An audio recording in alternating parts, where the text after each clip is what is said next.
On February 14th, 2020, Tame Impala released their fourth full-length record, The Slow Rush. And here's what I thought. Tame Impala is the Australian psychedelic pop and rock project led by multi-instrumentalist Kevin Parker, who writes, records, produces, and performs pretty much all of the music.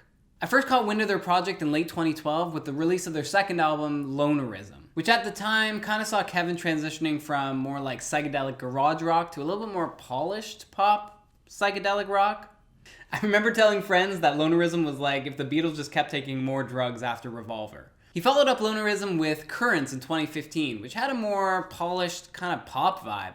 And Kevin definitely brings some of that polished pop to this latest project. Kevin is a perfectionist, which might explain why it took 5 years to put this record together. And all the time that he did put in really does show. So, speaking of time, which this record does quite a lot of as well, let's not waste any more and jump into the first track. One More Year. The album starts with these heavy, edited, and harmonized vocals, making more vowel sounds than anything before the drum beat finds its way into the song. It almost has like a little Daft Punk flair. The bass and vocal melodies are kind of like the last things that bring this song to full fruition, connecting all the kind of loose elements thus far. The fact that the bass has a monumental part bringing this song together kind of foreshadows the rest of the album and the important role the bass is going to play. Now, the past few Tame Impala records, the first track has quite a unique sound with Gotta Be Above It and Let It Happen, and I don't think One More Year is any exception. This definitely shows a new sound that we haven't heard from Kevin yet. Kevin is a newly married man, and he might have not been married when he wrote this song, you know? And jumping into a relationship where we're giving basically your whole life is kind of a big deal. Instrumentally, the song pretty much stays the same throughout the whole track, minus some synth and pop vocal breaks. It's clear that the song is about love, but there's also some things that kind of hint at Kevin's own personal growth as a musician. Is he talking about making the album itself, making more music, touring, playing music? What's one more year? He could work on this album another year and try to perfect it even more. So he might be poking fun at that, but who knows? We have the album. Sick. On my first listen, I don't think I really loved the kind of like ad-lib breakdown where he's just explaining, it's like, what's a year? You know, it's 52 weeks, 365 days, or whatever. But then when he says from today, and we get into that whole tripped out outro, like that's an orgasm in itself, so cool. Track 2, Instant Destiny. Now this song is an earworm, and you know Kevin has an earworm of a song when he decides to start the song with the chorus. I'm about to do something crazy, no point in waiting. Here he's really excited about being in love with his wife. He's ready to give everything to her. It's crazy because as a bystander, we know that Kevin throws so much of his love and focus into his music, but the fact that he's now going to be giving so much love and attention to another human is kind of huge. About 3/4 into the song, we have those trippy arpeggio keyboards, very reminiscent of Lonerism. Now this is the shortest song on the album behind Glitter. It almost acts like a second intro to the album because it's so sonically different from One More Year. Track 3, Borderline. Now this is a new version compared to the version that was released in 2019. In many ways it's stripped back, less ambient. All the instruments seem a little bit more forward. The bass in the chorus is very staccato. Boom, boom, boom, boom, boom. Boom, boom, boom, boom, boom. It's apparent that Kevin had alternate takes of his lyrics as well, but I think the stripped down ambience helps all the little details of the song shine through. Kind of like those like laser gun thing sound effects, you know? As well as those flute sounds.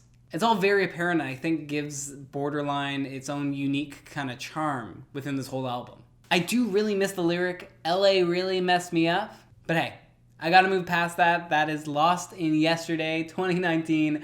Let's move forward. Track 4, Posthumous Forgiveness. Am I saying that right? Humorous. Posthumous. Track 4. Now this song is probably the most personal we've heard Kevin out of almost all of Tame Impala's discography. He's talking about his deceased father who he had a pretty estranged relationship with growing up. The first half of the song is all about Kevin kind of dealing with the fact that his dad left him and his family when he was just a kid. It was obviously something that really impacted Kevin as a kid and I guess still kind of haunts him to this day. The bass on the first half of this track has a very similar tone to something off of Inner Speaker. The song slowly builds up, and then kind of disappears to these quiet bongos kind of fading in the back before we have these heavy synths, very reminiscent of Currents. These synths kind of help dominate the second half of the song, and then with the lyrics and everything, it got me. Kevin starts out in his like lower register, which I kind of miss considering the last album or so has been pretty high register for him. He's talking about reaching out to his deceased dad, wishing his dad was still there to see what Kevin has made for himself. He wishes his dad could be there to, hear all the songs that he wrote and sing along to them. He talks about things that probably would have made his dad proud, like being at Abbey Road or talking to Mick Jagger. I was listening to the song earlier this week and it kind of just hit me in a way that made me all teary-eyed.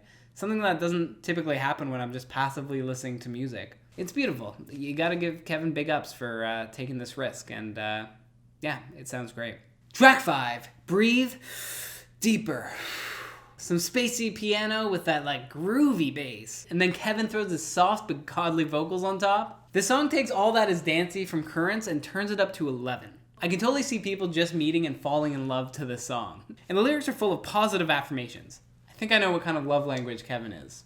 There's that dope instrumental breakdown that kind of sounds like a cross between Lonerism and Currents. All I know is that I want to dance. Track 6, Tomorrow's Dust. Now this song is like waking up on a European countryside, all peaceful and serene. Lyrically in the first verse, Kevin kind of laments about growing and changing musically over the years. The instruments kind of slowly build and the drum patterns change up before the bass kind of kicks in. The vibe is very much Lonerism, but a little bit more acoustic. Maybe that's just because of the acoustic guitar playing. Although with all that being said, there's a ton happening in the song. You have the melody of Kevin's vocals, you have the arpeggio acoustic guitar, you have the drum beats that just keep on changing, and then the big heavy bass that has a melody of its own. I know that this is a track that I'll definitely need a few more listens to really unpack all of it. Like out of all the songs on this album, I think this one it will definitely be a grower for a lot of listeners. I think I'll be listening to this song months to come, and every time I listen to it, I'll discover something new. Track 7, On Track. Track 7, On Track. Are we on track? Now this is the closest thing I think Kevin has done to like a traditional ballad. The song kind of starts off with Kevin with some piano and familiar harmonies. The chorus kind of kicks in with some organ keys before a wave of drums and bass kind of wash over the listener. In the song, Kevin's kind of navigating and dealing with his own career trajectory. Thinking about how things could have been or would have been if he'd done certain things differently, I guess. He admits to being a perfectionist and having to take the time to make something beautiful. It's a straightforward song. I'd have to say my favorite part are probably the drum fills with every splash of the chorus. Track 8, Lost in Yesterday. Okay, let's bring the dance back with that bass that just kind of slaps. The song is all about nostalgia and kind of dealing with things from the past and having to let go of certain things. Kevin is encouraging the listener to let go of bad memories and regrets. Now, I didn't love this song when I first heard it as a single, but it definitely grew on me very fast. It's a nice reminder that life just keeps going on, and so should you. Number 9, Is It True? Now this song, you thought the last song was dancey, this song is dancey. The bass right up in your face, right off the start. The bass drives this whole song in this steady kind of like rhythm. You're automatically dancing. And that chorus! She said, is it true? Is it true? Tell me now. The song is about falling in love with someone and trying to confirm if both parties feel the same way about each other. Not super deep, and it doesn't need to be, especially when it's this dancey. Easily the funnest song on the album. 10, It Might Be Time.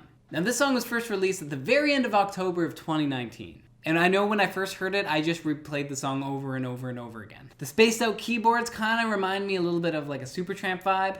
And the lyrics all about growing up and facing the fact that, yeah, we're all getting older, we might not be as cool as we once were, rings so true. I know personally, kind of venturing into my mid-20s, this is something I think about a lot. Working a full-time job, I often look in the mirror and think, yeah, I'm not that cool kid I thought I was when I was 21, but, neither are my friends. And it's just time to face it. The drums on this thing are out of control. It's basically just drum fills throughout the whole song. And I dig it. Then you have that fat, thick bass with those siren sounds, really transporting the listener to a whole other place. And the outro is straight fire. I just love all the false endings. I mean, I could listen to like an hour of nothing but false endings because I don't want the song to end. Track 11, Glitter. The song almost acts like an interlude. It has a very kind of like techno, almost French house vibe with those guitars that are, dare I say, glittering. Like this track could easily be on a Daft Punk album and I wouldn't bat an eye or an ear. No bats. It's repetitious, but almost acts like a pre-outro to the album, Track 12, One More Hour. This song almost acts like an epilogue to the whole album. Kevin's talking about how much fun he had doing the album and how he kind of did the album, at the end of the day, he does it all for himself. Almost feels like a church call and response with him saying a line and then the instruments kind of responding. I did it for fame. Boom, dum, dum, dum. Later in the song, I feel like Kevin is dealing with the fact that he's no longer just living for himself, but now he's going to be living for him and a wife. In a way, the song is almost like a sequel to One More Year. I read that song is about him kind of mentally preparing to marry someone in about a year's time. Now, this song is like a year later, and he only has 1 hour. There's a lot of conflicting thoughts in the song, and the chaos of it all is all reflected through the instruments. The wailing guitars in the background, the arpeggioed keyboards circa lonerism, and just the drum fills circling around your head. The whole outro is kind of just an affirmation of growing up and getting married. It's beautiful, just like you, Kev. The album fades out on repeating lyrics, and you're kind of just left satisfied. Overall, this album slaps, but is also very reflective. It really does a great job balancing the whole idea of time passing, that you can't really control it, that people are changing and people will continue to change. It's a huge reality that people have to deal with as they're exiting their teens and kind of starting adulthood in their later 20s. And I really think that will make this album resonate with such a large group of people. I can say this is probably the most dancey Tame Impala album, and yeah, I'm ready to dance. I'll give this album 8.5 hourglasses out of 10. But what did you think? Did you like the same things I did? Let me know below. And again, this is my initial reaction. Like a lot of the other Tame Impala albums, I'm sure that this album will continue to grow on me over time. Maybe I'll do a follow-up review in a few years. And you can know if you... So on that note, join my progression as I listen to new music.